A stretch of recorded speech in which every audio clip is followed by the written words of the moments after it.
हम डरते हैं फेलियर से, हम डरते हैं रिजेक्शन से, हम डरते हैं डिसअपॉइंटमेंट से। मैंने मंच की ओर कदम बढ़ाए। मेरा दिल धड़क रहा था, इतनी तेजी से धड़क रहा था कि मैं उसकी आवाज़ सुन पा रही थी कि जब हम अपने फेयर्स से गुजर जाते हैं, निकल जाते हैं, तो दूसरी ओर हमारे सारे सपने बाहें फैलाकर हमारा इंतजार कर रहे होते हैं। Thank you, thank you. एक 7 साल की लड़की थी जो 2nd स्टैंडर्ड में पढ़ती थी। आज उसका इंग्लिश रेसिटेशन का टेस्ट है स्कूल में। इंग्लिश एक ऐसी भाषा जो उसके परिवार में कोई भी नहीं बोलता, ना उसके मम्मी पापा, ना उसके भाई बहन। माँ पापा आपस में पंजाबी में बात करते हैं और बच्चों से हिंदी में बात करते हैं। लेकिन क्योंकि वो एक इंग्लिश मीडियम स्कूल में थी और वो भी एक टॉप स्कूल उस शहर का, इसलिए सब एक्सपेक्ट करते थे कि वो बहुत फराटेदार अंग्रेज़ी बोलेगी। इन सभी एक्सपेक्टेशंस की वजह से वो लड़की बहुत डरती थी।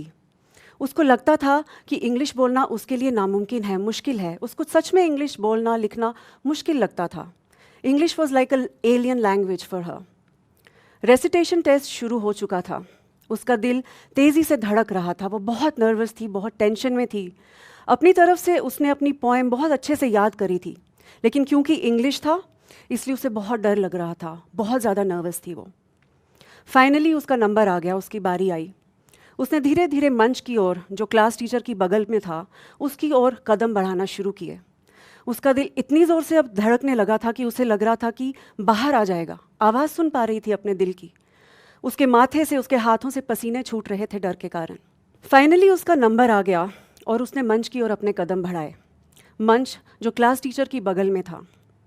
उसने अपनी पोएम रिसाइट करनी शुरू की, लेकिन ये क्या, वो बार बार ब्लैंक हो रही थी। वो शब्द भूल रही थी, वो हकला रही थी।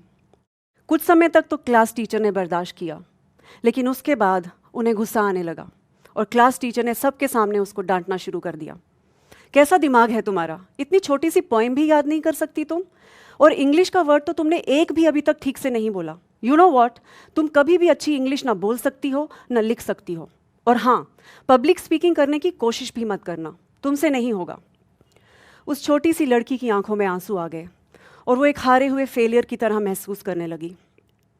जैसे इतना काफ़ी नहीं था, क्लास टीचर ने अपनी एक फेवरेट स्टूडेंट को मंच के पास बुलाया और उसको इस लड़की को ज़ोर से चांटा लगाने के लिए कहा।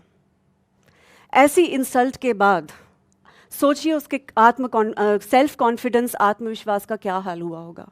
उसकी सेल्फ रिस्पेक्ट, उसका कॉन्फिडेंस सब चकनाचूर हो गए। उसको विश्वास हो गया कि वो कभी भी अच्छी इंग्लिश बोल नहीं पाएगी, लिख नहीं पाएगी, और पब्लिक स्पीकिंग, जैसे उसकी टीचर ने कहा, कभी नहीं कर पाएगी। उसे लगा कि वो एक लूज़र है। उसे विश्वास हो गया कि she is good for nothing. इस घटना का उसके जीवन पर बहुत ही गहरा असर पड़ा। उसे ऐसा लगता था कि अगर वो कुछ भी बोलेगी तो लोग उसे रिजेक्ट कर देंगे, उसका मजाक उड़ाएंगे। She will fail if she speaks, ऐसा बिलीफ उसके मन में बैठ गया था। इसीलिए उसने बोलना ही छोड़ दिया। वो एक बहुत ही साइलेंट, शाय, सहमी हुई, इंट्रोवर्ट सी लड़की बन गई।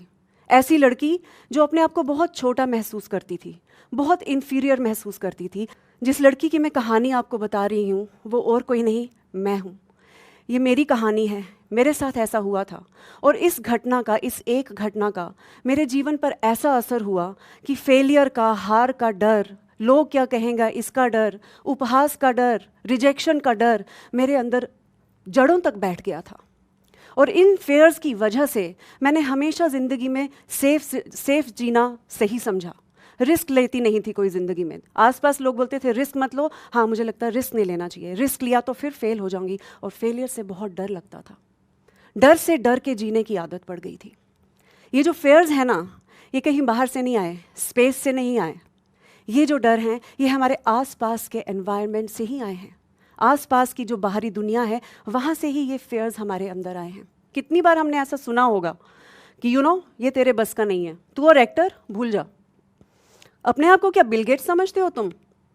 तेरे से नहीं होगा, कभी मिलियनेयर नहीं बन सकते, तुझ में तो है ही नहीं। ऐसे कितने विचार हम अपने आसपास से सुनते हैं अपने बारे में, दुनिया के बारे में। और कब ये सारी बातें हमारी सच्चाई बन जाती हैं, दुनिया की सच्चाई हमारे लिए बन जाती हैं, हमें इसका पता भी नहीं चलता। और हमें पता भी नहीं चलता कि हम ये भाषा कब बोलने लग जाते हैं, this is not my cup of T.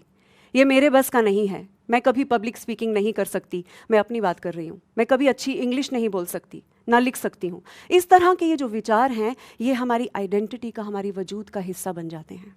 ये सारे फेयर्स हमारे इन नेगेटिव बिलीफ्स से आए। एक चीज़ जो मैं यहाँ मेंशन करना चाहूँगी वो ये कि स्टडीज़ ने ये भी रिवील किया है कि ये जो बाहरी बिलीफ्स और परसेप्शंस हमें मिलते हैं, वो 90% of the times they are negative in nature, वो सेल्फ डैमेजिंग होते हैं नेचर में। This is very unfortunate. और इसी वजह से हमारे फेयर्स पैदा होते हैं, इन बिलीफ्स से हमारे फेयर्स पैदा होते हैं। अगर ये लिमिटिंग नेगेटिव बिलीफ्स नहीं होते तो कोई फेयर्स नहीं होते। ट्रस्ट मी, कोई फेयर्स नहीं होते। सोचिए, आपकी ज़िंदगी में ऐसा कितनी बार हुआ है कि आपको कोई बहुत अच्छी अपॉर्चुनिटी मिली है और आप उस अपॉर्चुनिटी को मिस कर जाते हैं क्योंकि आपके अंदर कोई फेयर था। सोचिए इस बारे में और लिखिए अगर कुछ दिमाग में आ रहा है, कब आपने अच्छी अपॉर्चुनिटी को मिस किया बिकॉज ऑफ अ फेयर। कौन से ऐसे डर हैं आपके अंदर जो आपको रोकते हैं वो करने से जो आप सच में दिल से करना चाहते हैं। कितनी बार ऐसा आपकी ज़िंदगी में होता है कि आप जो इम्पॉर्टेंट डिसीजंस हैं आपकी लाइफ के, जो इम्पॉर्टेंट फैसले हैं आपकी लाइफ के, वो अपने डर के लेवल के हिसाब से लेते हैं। ये जो सबसे बड़ा चोर हमारे अंदर बैठा है ना, जो हमारे सारे सपनों को चुरा रहा है, वो है हमारे ये अनगिनत डर, this innumerable fears, they are stealing all our dreams. अब ये जो हमारे अंदर डर हैं, ये हमें 3 तरह से प्रभावित करते हैं, अफेक्ट करते हैं हमें 3 तरह से। सबसे पहले, जैसे मैंने आपसे कहा, ये आपको डिफाइन करने लगते हैं, आपको परिभाषित करने लगते हैं, आपकी आइडेंटिटी का वजूद का हिस्सा बन गए। जैसे मेरे वजूद का हिस्सा बन गया था, she is very silent, she is very introvert, you know, she doesn't speak much. ये सारी चीज़ें मेरी आइडेंटिटी का हिस्सा बन गई थी, मेरे बिलीफ सिस्टम में ये कूट कूट कर भर गई थी, मेरी डेफिनेशन बन गई थी। I can not speak in public, I can never speak in English. ये सारी चीज़ें मेरे अंदर मेरे को डिफाइन करने लगी थी। लेकिन अगर ये सब कुछ सच होता, 1 मिनट के लिए अगर हम सोचें, अगर ये सच में सच होता, तो आज मैं यहाँ नहीं खड़ी होती और वो नहीं कर रही होती जो मैं आज कर रही हूँ। Thank you.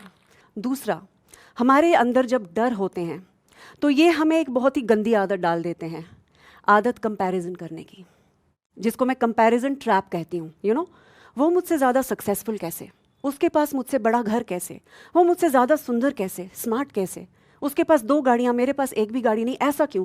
इस तरह का कंपैरिजन हम करना शुरू कर देते हैं औरों से। अब आप सोचिए कि आप औरों से खुद को कब कंपेयर करेंगे? जब आप खुद को कम मानने लगेंगे। When you think you are lesser, when you think you are inferior, that is when you start comparing yourself to others, right?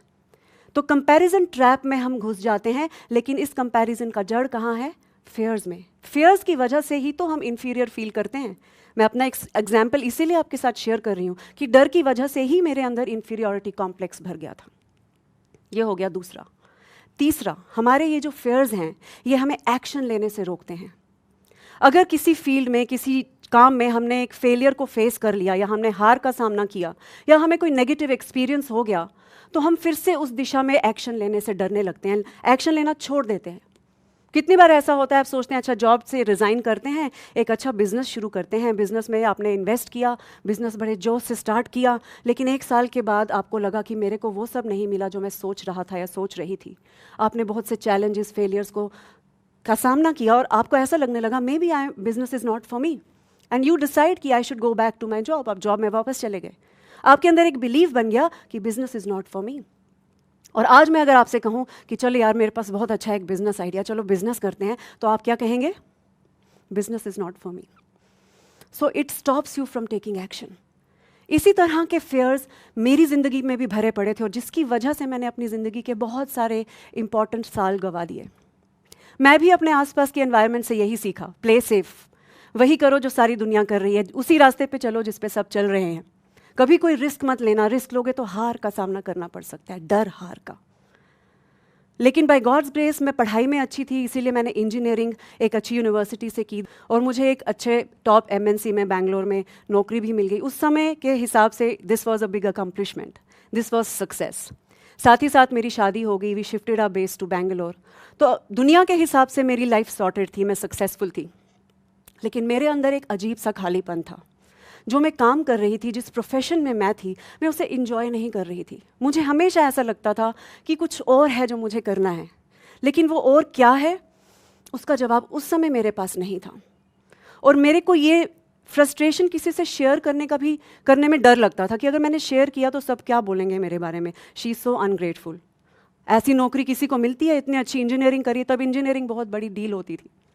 तो मुझे डर लगता था ये शेयर करने से, और कैसे तैसे मैं बिना मन के रोज़ ऑफिस जा रही थी, day in and day out वो काम कर रही थी जो मुझे करना अच्छा नहीं लगता था। मैं खुश नहीं थी। कुछ साल तो मैंने ये जॉब जैसे तैसे कर लिया, लेकिन एक समय के बाद अंदर की जो मेरी घुटन थी वो इतनी बढ़ गई थी कि मैं उसे सह नहीं पा रही थी। तब मैंने डिसाइड किया कि मैं अपने हस्बैंड से, who also happens to be my best friend, उनसे तो ये ज़रूर शेयर करूँगी। उनसे मैंने ये बात शेयर की, उन्होंने कहा कि यू नो वॉट, इतने साल मैंने डर की वजह से ये काम किया है। Fair of losing my financial independence, fair of being called a failure, लोग मुझे फेलियर कहेंगे, लोग मुझे रिजेक्ट कर देंगे, ये सारे डर थे जिसकी वजह से मैं ये करती रही, लेकिन अब मुझसे हो नहीं रहा है, मुझे ये नहीं करना। मेरे अंदर जो घुटन थी, जो दर्द था इस खालीपन की वजह से, वो इतना ज़्यादा बढ़ गया था कि फियर्स का जो डर होता है ना, डर से जो डर लगता है, उसका जो दर्द था, जो पेन था, वो बहुत छोटा लगने लगा था मुझे। और अचानक मेरे अंदर एक करेज पैदा हुई अपने सारे फियर्स का सामना करने की। मैं जानना चाहती थी कि आखिर होगा क्या, मैं देखना चाहती थी फियर की दूसरी ओर है क्या। इसलिए मैंने डिसाइड किया कि मैं रिज़ाइन करूँगी। मैंने रिज़ाइन किया और आसान नहीं था, trust me, it was not easy. बहुत कुछ सुनने को मिला दुनिया से, बहुत ताने सुने, लोगों ने मुझे पागल बोला, इनसेन बोला, थैंकलेस, अनग्रेटफुल बोला, लेकिन मैंने डिसाइड कर लिया था। मेरे अंदर कुछ तो बदल गया था, मुझे नहीं पता क्या बदला था, बट अचानक एक साहस, एक करज पैदा हो गया था हर एक डर का सामना करने के लिए। तब मैंने डिसाइड किया कि अब मैं एक फुल टाइम होम मेकर और एक माँ का रोल निभाने वाली हूँ। मैं वही करना चाहती हूँ, और मैंने ये दोनों रोल बखूबी निभाए भी। बट मैंने अपने फेयर से गुजरने का निश्चय कर लिया था। और कहते हैं ना कि जब एक बार आप डिसाइड कर लेते हैं कि हाँ, मैं अपने डर का सामना करूँगी, और डर को फेस करते हैं, डर से डरना छोड़ देते हैं, तो ईश्वर भी आपके लिए नए नए रास्ते निकालते चले जाते हैं। मेरे साथ भी ऐसा ही कुछ हुआ। मुझे एक एनजीओ के साथ as a volunteer part time काम करने का अवसर मिला। इस काम में मेरे को 2 रियलाइजेशंस हुई। सबसे पहले मैंने ये रियलाइज़ किया कि दुनिया में कितने लोग ऐसे हैं जिनको जेन्युइनली आपकी ज़रूरत है। और दूसरी मेरी रियलाइजेशन ये थी कि जब आप औरों के लिए कुछ करते हैं, जब आप औरों के चेहरे पे एक मुस्कान लाते हैं, उन्हें एक होप देते हैं, तो आपको एक अलग ही खुशी का एहसास होता है। एंड दैट इज़ एग्जैक्टली जो मैंने भी फील करना शुरू किया। और मुझे एहसास होने लगा कि this was the missing piece in my life. इसकी वजह से खालीपन था, और वो खालीपन मेरा भरना शुरू हो गया।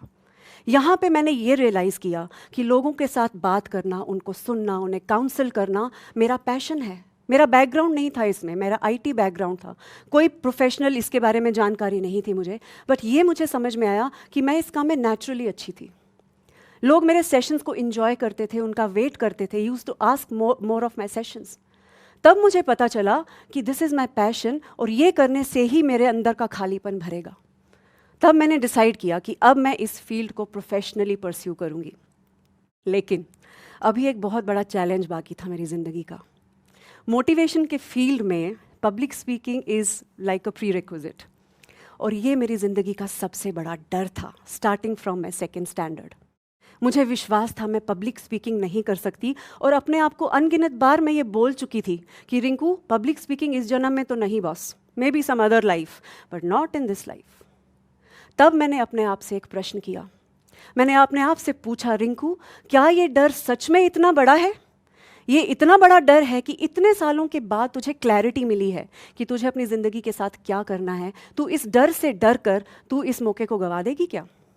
तो अंदर से मेरे जवाब आया, नहीं, डर तो है मेरे अंदर, लेकिन मैं अब रुकूंगी नहीं, गुजरूंगी इस डर से और देखूंगी कि हाँ, दूसरी ओर क्या है। मैं उस डर से गुजरना चाहती थी। लोगों की ज़िंदगी में एक डिफरेंस क्रिएट करने का जो ये मेरा पैशन था, ये इतना ज़्यादा बलवान था, इतना बड़ा था कि बाकी सारे डर अब छोटे, इनसिग्निफिकेंट लगने लगे थे मुझे। तब मैंने 250 लोगों से भरे हुए एक ऑडिटोरियम में 10 मिनट बोलने का मुझे मौका मिला था, और मैंने इस मौके को जाने नहीं दिया। मैंने मंच की ओर कदम बढ़ाए। मेरा दिल धड़क रहा था, इतनी तेज़ी से धड़क रहा था कि मैं उसकी आवाज़ सुन पा रही थी। जो ही मैंने मंच के ऊपर कदम रखे, मुझे ऐसा लगा जैसे समय थम गया। मुझे ऐसा लगा जैसे सब शांत हो गया। हाँ, माथे से पसीने आ रहे थे, हाथों से पसीने छूट रहे थे, बहुत डर लग रहा था। और मैंने बोलना शुरू किया। मैंने कुछ प्रिपेयर नहीं किया था और बोलना शुरू किया। जितना भी बोला, जो भी बोला, मैंने दिल से बोला। और ज्यों ही मैंने बोलना शुरू किया, मेरे को एक अपने अंदर अजीब सी स्ट्रेंथ, अजीब सी पावर महसूस हुई, जो मुझे कभी भी उससे पहले महसूस नहीं हुई थी। Never ever in my life had I ever felt something like that. It was very different. और मुझे ऐसा नहीं लगा कि मैं कुछ नया कर रही हूँ। It was like I came back home. मुझे ऐसा लगा जैसे वो मंच, वो स्टेज मुझसे बात कर रहा है और मुझे बोल रहा है, welcome home Rinku, this is where you belong, this is who you are. मेरे दिल की आवाज़, छोटी सी आवाज़ जो मेरे अंदर बैठी थी, वो मुझे कह रही थी, Rinku this is who you are, this is what you are meant to do, this is what you are meant to be. जब मैं मंच से उतर कर वापस जाने लगी तो गरजदार अपलॉज और तालियों के बीच से गुजरते हुए जब मैंने अपनी मेंटोर की तरफ देखा तो उनकी आंखों में अपने लिए एक गर्व पाया। और मुझे समझ में आ गया कि मैंने अपनी वो पावर, वो स्ट्रेंथ, वो शक्ति को वापस पा लिया है। वो शक्ति, ऐसी शक्ति जो हमेशा से मेरे अंदर ही थी। वो शक्ति मेरे अंदर थी, लेकिन मैंने उसको अपने फेयर्स के ताले के अंदर बंद करके रखा था। कितने सालों तक उसे बंद करके रखा था। वो दिन है और आज का दिन है। मैंने कभी पीछे मुड़कर नहीं देखा। ऐसा नहीं है कि ज़िंदगी में फेलियर्स नहीं आए, चैलेंजेस नहीं आए, उसके बाद डर नहीं आए। ऐसा नहीं, डर कभी नहीं लगा। अभी भी डर लग रहा है, डर तो लगेगा, लेकिन मैंने डिसाइड कर लिया था कि मैं हर डर से अब गुजरती चली जाऊंगी, क्योंकि मुझे समझ में आ गया कि डर की उस ओर क्या है। आज मैं एक सक्सेसफुल एंटरप्रेन्योर हूँ, एक सक्सेसफुल मोटिवेशनल स्पीकर हूँ, एक पर्सनल एक्सीलेंस कोच हूँ, और सबसे इंपॉर्टेंट एक इंग्लिश बुक की ऑथर हूँ। क्या मैं ये थैंक यू। क्या मैं ये सब कुछ हासिल कर पाती अगर मैं अपने डर के आगे घुटने टेक देती? कभी नहीं। एक चीज़ जो मुझे समझ में आई वो ये कि जब हम अपने फेयर्स से गुजर जाते हैं, निकल जाते हैं, तो दूसरी ओर हमारे सारे सपने बाहें फैलाकर हमारा इंतज़ार कर रहे होते हैं। डर की जब आप आंखों में आंखें डालकर देखेंगे और उससे गुजरेंगे, तो दूसरी ओर आप अपने हर उस सपने को सच होता हुआ पाएंगे जो आज जिसका सच होना आपको नामुमकिन लगता है। ट्रस्ट मी, यही है डर की दूसरी ओर। तो बस हमें इतना ही करना है। हमें जो डर से, हमारा फेयर से रिलेशन है ना, उसको बदलना है। जो ढार है, हमारे ज़िंदगी में फेलियर्स आते हैं, मिस्टेक्स करते हैं, कितने चैलेंजेस आते हैं ज़िंदगी में, नेगेटिव एक्सपीरियंसेस होते हैं लाइफ में, बट इसका मतलब ये नहीं है कि ये सारे एक्सपीरियंसेस हमें तोड़ने के लिए आए हैं, हमें हराने के लिए आए हैं, हमें गिराने के लिए आए हैं। नहीं, वो हमें कुछ बनाने के लिए आते हैं, हमें बहुत कुछ सिखाने के लिए आते हैं। मैंने फेलियर से बहुत कुछ सीखा है, ज़्यादा सीखा है। तो फेलियर जो होता है ना, कोई भी फेलियर फाइनल नहीं होता। फेलियर एक अपॉर्चुनिटी है, एक अवसर है हमारे लिए खुद को और निखारने के लिए, ग्रो करने के लिए, इवॉल्व करने के लिए। Failure is here to make us better versions of ourselves. ये होता है फेलियर। मैंने फेलियर के साथ ऐसा रिलेशन बना लिया है। हमें भी ऐसी धारणा, ऐसे बिलीव्स अपने फेलियर्स के बारे में, अपनी गलतियों के बारे में, अपने सेटबैक्स, अपने चैलेंजेस के बारे में बनाने होंगे। तब कोई भी डर आपको ना डरा पाएगा, ना कभी गिरा पाएगा। तो बस यही रिलेशन जो आपका डर के साथ है, इसको बदलना है।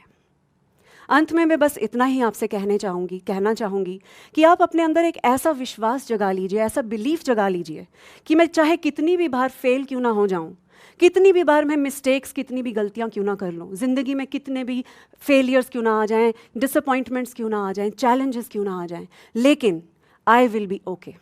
Trust me, you will be okay.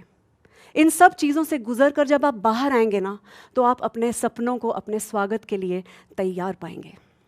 Thank you.